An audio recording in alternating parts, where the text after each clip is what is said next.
What if the parts of you never speak of are actually the map to your soul, not the version of you people see, not the curated posts, the confident smiles, or the stories you've polished over time? I mean the parts you bury, the emotions you lock away, the memories that feel too raw to name out loud.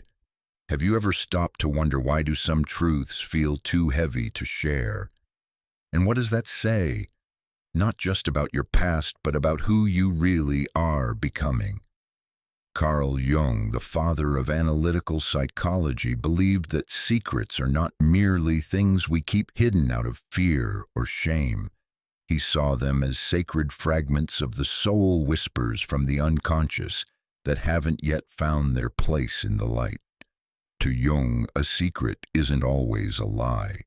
Sometimes it's a message in a bottle from your shadow, the part of you that's been exiled, silenced, or misunderstood.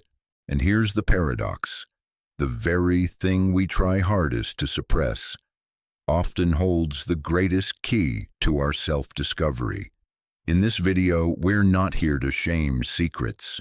We're here to explore what they mean, why some wounds demand silence before they're ready to speak, why certain dreams are more fragile when shared too early, and how the things you don't talk about might actually be shaping the path to your healing.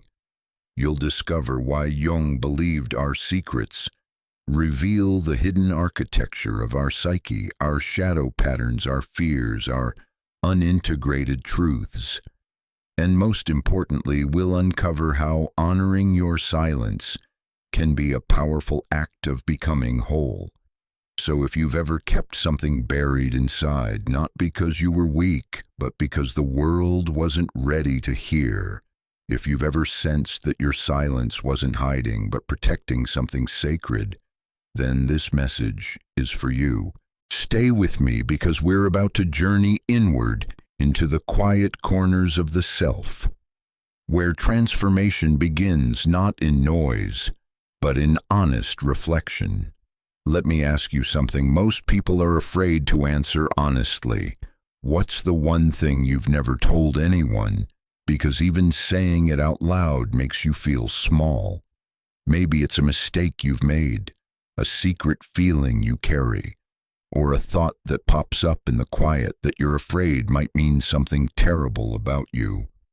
Carl Jung would say that is your shadow speaking. See, Jung didn't believe the shadow was evil. He believed it was exiled, not because it was dangerous, but because it made us uncomfortable. The shadow is the collection of thoughts, emotions, and instincts that society taught us to repress. It's not just the bad things we hide, it's the unaccepted things. And often it's the very place where our deepest healing begins. The secrets you're ashamed of, the ones you tuck away in silence, are usually mirrors. They reflect back to you the wounds you've never had space to understand, the unmet needs, the unloved versions of yourself, and most of all, the pain you were never taught how to hold. Let's take jealousy, for example. Imagine someone who never dares to admit they feel jealous in a relationship. They smile, nod, play it cool, but deep down their stomach twists every time their partner glances at someone else. Now, most people would tell them to just be more confident, but Jung would go deeper. He'd ask, what is your jealousy pointing toward? And almost always it points to an old story, a forgotten moment in childhood, where love felt uncertain or belonging felt conditional. That shameful secret, it's not a flaw, it's a flare. It's your psyche trying to draw your attention to something that was never healed. But here's the paradox. When we share these raw places with people who haven't done their own inner work, they don't offer compassion. They judge, they reject, or worse, they use it against us. And that's why Jung warned some parts of our soul require integration before exposure. Not secrecy out of fear, but silence as a sacred space to understand ourselves first. Because when you expose your shadow before you've owned it, it can become a weapon in someone else's hands. But when you've faced it, named it, and made peace with it, no one can use it to hurt you again. So maybe the question isn't, what are you hiding? Maybe the question is, what have you not yet fully understood about yourself? And that's where the gold lies. In shadow work, there's a phrase we often use: the wound is where the light enters, but that light has to be earned. It comes through sitting with discomfort, not running from it.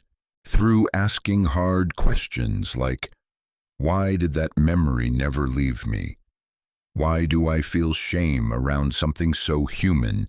And through understanding that your secrets, especially the ones that ache, are not curses. They're invitations. You're not broken for having darkness. You're brave for facing it. So here's something I want you to sit with today.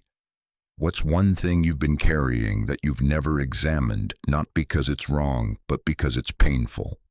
Maybe it's time you stopped hiding it from yourself. Not every secret is meant to be told, but every secret is meant to be met with compassion, not judgment. And that Jung believed is how we begin to become whole. Not all secrets are born from shame. Some are born from reverence. There are things in life so sacred, so intimately tied to the essence of who you are, that putting them into words almost feels like diminishing their power.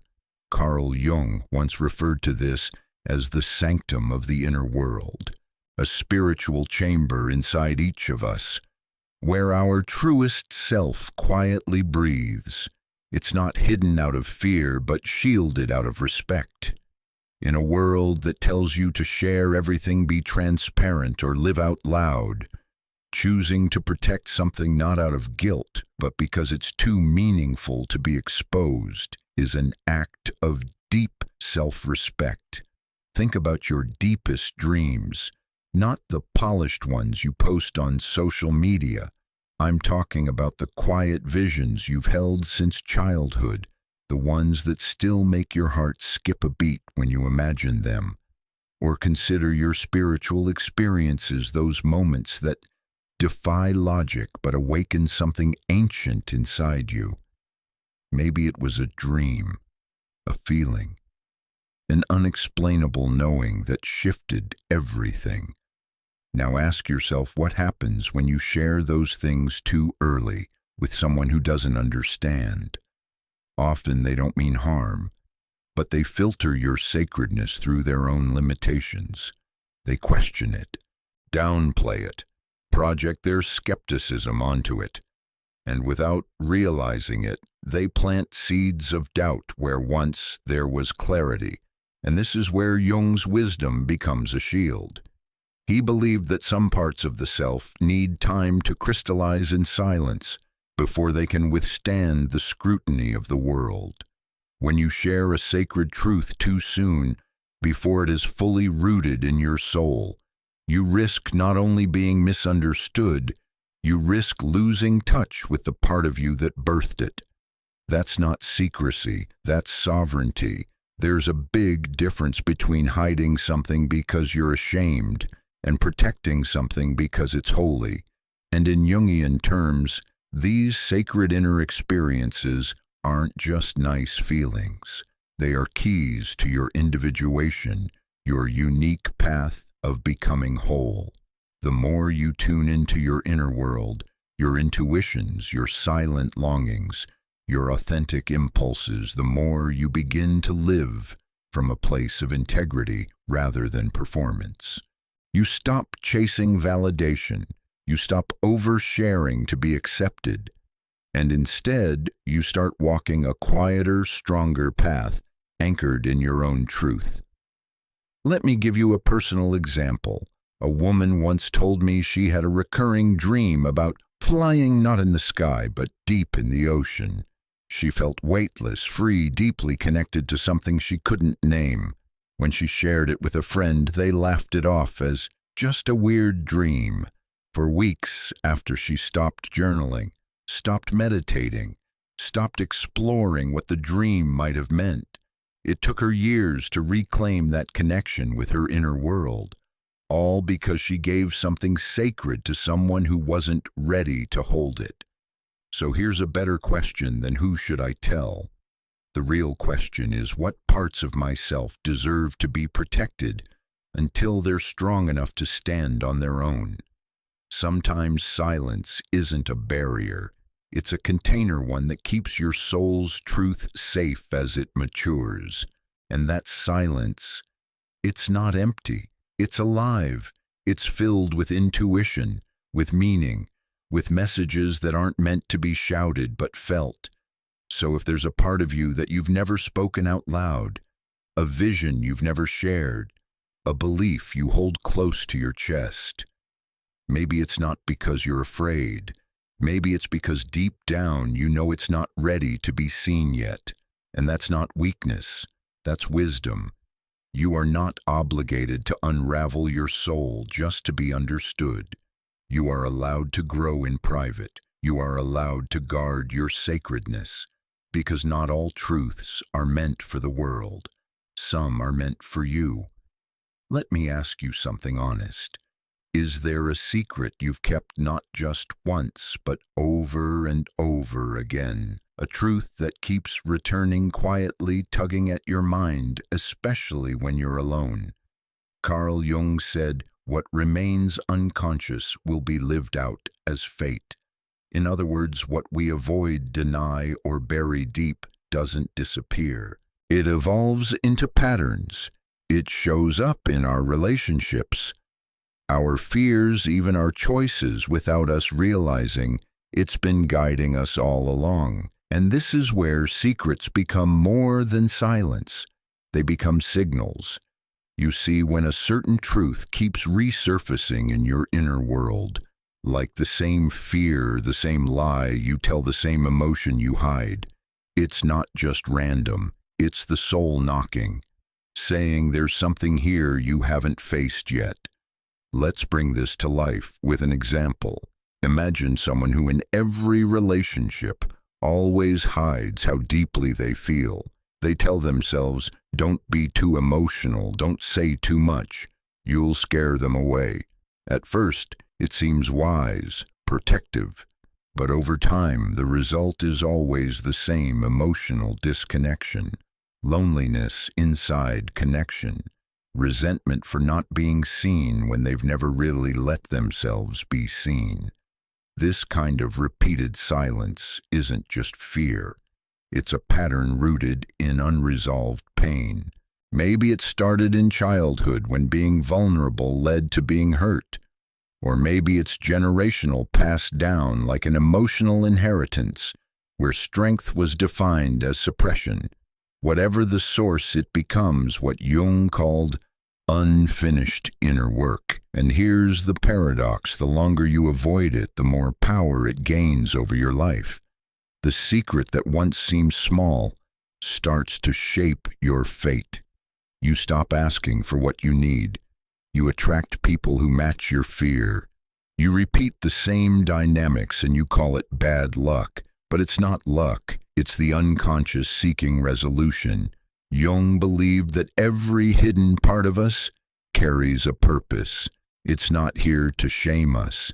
It's here to guide us toward healing. So if there's a secret you've held on to for years, something that still stings, something you keep pushing down, but it keeps rising up, don't dismiss it. Don't just call it the past. Look at it like a soul message, unfinished work, asking for your attention. Not to broadcast it, not to confess it to the world, but to sit with it, to listen, to ask, what lesson are you trying to teach me? And that's where transformation begins.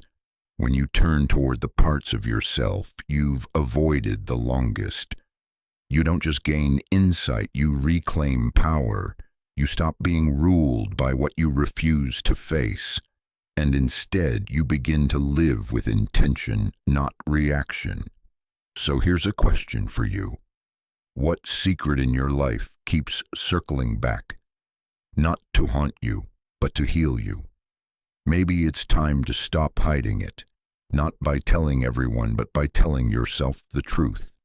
That secret is not your enemy. It's your soul's way of saying you're not done here yet, but you can be. There's a strange thing that happens when we share our dreams too early. Have you ever had a big vision, a deep creative idea, or maybe even a quiet spiritual awakening, something that felt raw, powerful, and alive inside of you? But the moment you spoke it out loud to the wrong person, it began to wither. You see, Carl Jung believed that not all inner truths are ready to face the external world. He called the process of becoming our true self individuation, the slow unfolding of the soul from shadow to light. And when you share your inner work, your sacred vision, or your personal healing too soon, especially before it's had time to root and grow inside of you, it's like exposing a seed to the wind before it's had a chance to germinate. It doesn't get stronger, it gets scattered. Jung would say you've just leaked psychic energy, because what many people don't realize is that secrets are not always about shame. Sometimes they're about timing. Let's bring this into a real-life moment. Imagine someone who just had a life-changing realization. They want to leave their job and start something of their own. A wellness studio, a creative business, a healing retreat center. The idea is new, it's personal. It came during a moment of deep alignment. It's still forming, but they rush to share it with a friend or family member. And the first response, "Are you sure that's a good idea? Do you really think that's realistic? That's risky." And just like that, the spark dims. Not because it wasn't valid, but because the dream was still fragile, still forming. And instead of being nurtured, it was exposed to skepticism. This is what Jung warned us about. Premature exposure can fracture the self. Not because others are evil or malicious, but because they're not meant to understand everything you're growing into. Some paths are not meant to be explained. They're meant to be walked quietly, consistently until they bloom. That's why there's deep spiritual wisdom in protecting your inner world. Not hiding it, not suppressing it, but guarding it like a sacred fire. Because in its early stages, your soul's truth is like flame in the wind. It needs your silence to survive. That's not weakness, that's energetic discernment. Now, this doesn't mean you never share. It just means you choose when and with whom, based on resonance, not reaction. Jung believed that part of individuation is learning how to carry your vision long enough for it to become real within you, before making it real for the world. So here's something to reflect on. Is there a part of you that you're rushing to reveal, just to feel seen, or is it time to hold that vision close until it's strong enough to stand on its own? You don't owe the world your process. You owe yourself your protection. Remember, the most powerful dreams don't need an audience, they need space. And silence is not absence, it's incubation. So next time you feel that urge to share something deeply meaningful, ask yourself, is this for connection or for validation? Because not every sacred thing needs to be spoken. Some of them are meant to transform you first before they inspire anyone else. There's something quietly powerful about the way a person holds their secrets, not the kind rooted in shame or guilt, but the kind you've chosen to carry, not to hide from the world, but to understand yourself more deeply. Carl Jung believed that the way we handle what's hidden reveals more about our soul's maturity than what we proudly display. Because let's be honest, anyone can talk. Anyone can post, share, confess, or overshare. But it takes a deep kind of wisdom to discern what is sacred, what is still healing, and what is ready to be released. You see, when we're young or still emotionally unformed, we often let our secrets control us. They creep into our choices. They hold us hostage through guilt or fear of being found out. We might act out to cover them up, or build entire false selves just to avoid confronting what we carry. And that's normal, it's human. But growth begins the moment we stop fearing our secrets and start learning from them. Mature souls don't just bury their hidden parts, they compost them, they transform them into insight. That's why Jung said, "The privilege of a lifetime is to become who you truly are." But that privilege doesn't come from being loud or transparent about everything. It comes from alchemizing your inner world, learning to hold discomfort without leaking it, turning unspoken pain into deeper compassion, letting the unsaid shape you quietly, powerfully into someone who sees life with more clarity and depth. Let me ask you something real. Have you ever met someone who, without saying much, makes you feel completely understood? Someone who carries themselves with calm strength, not because they're perfect, but because they've wrestled with their own shadows. That's soul maturity. It doesn't need attention, it radiates presence. Now, I'm not saying you should never open up. In fact, sharing when done from a place of integration is healing. It creates connection. But the need to expose everything for relief or validation, that often comes from a part of us still afraid, still seeking external soothing. Here's a thought to sit with. What if your greatest wisdom isn't in what you reveal, but in what you choose to hold with grace? Your secrets don't define you, but how you live with them does. Do you bury them and let them rot inside? Do you weaponize them in moments of pain? Or do you sit with them, listen, and let them soften your judgment and sharpen your discernment? When you handle your secrets consciously, you step into what Jung would call the path of individuation, the process of becoming whole. It's not about perfection, it's about knowing who you are beneath the noise. And that includes the parts of you no one sees, but you've made peace with. You don't owe your story to the world, but you owe yourself the responsibility of carrying it with truth, not torment. And maybe, just maybe, what you've been holding isn't a burden. It's a seed of wisdom waiting for the right moment to bloom. So take a breath. Reflect on what you've kept hidden, not out of fear, but out of respect. Ask yourself, is this secret something I'm afraid of or something I'm learning from? That simple shift in perspective could be the very thing that moves you from surviving to evolving. Because in the end, the mature soul doesn't tell all, they transform all. So what if your secrets aren't mistakes, but messages, not accidents to erase, but signs to decode, pointing not just to your past, but to the person you're becoming? Carl Jung taught us that nothing in the psyche is meaningless. Everything repressed, hidden, or unspoken still speaks, just in a language we must learn to hear. He believed that what we resist doesn't go away. It waits, and it repeats. Your secrets are not random. They're road signs to your pain, to your healing, and ultimately to your becoming. They mark the crossroads where fear once won and where courage now waits to rise. They hold the memory of who you were and the possibility of who you can be. And maybe the point isn't to reveal every secret. Maybe the point is to understand them, to sit beside them with compassion, to listen to what they're still trying to tell you, Because the truth is, some secrets aren't meant to be shouted. They're meant to be integrated, quietly, sacredly, with reverence. Think about this for a moment. What is one secret that has shaped your soul in silence?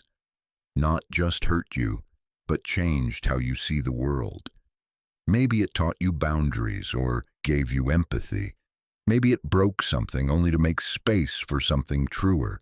Whatever it is, it deserves your understanding, not judgment, not suppression, just your presence. That's where healing begins. You see, secrecy isn't always a prison. Sometimes it's a cocoon, a place where something unfinished gets to grow in the dark until it's strong enough to fly in the light. And you are not broken for what you've kept inside. You're brave for carrying it with grace. So as you continue your journey toward healing, toward self-knowledge, toward becoming whole, remember this. You don't have to tell the world everything, but you owe it to your soul to understand what you've been holding, to walk with it, to learn from it, to evolve through it. Because that is individuation. That is the path to becoming your true self. And if you're walking that path, if you're listening to your hidden parts instead of running from them, then you're already doing the work that most people never even begin. So here's a gentle invitation. Subscribe if you're on a journey of healing and self-discovery, because this space is here to walk beside you. And if you feel called, leave a comment with the words, "My soul is evolving." Let it be your quiet declaration that something inside you is shifting, that you're choosing to grow even if no one sees it yet.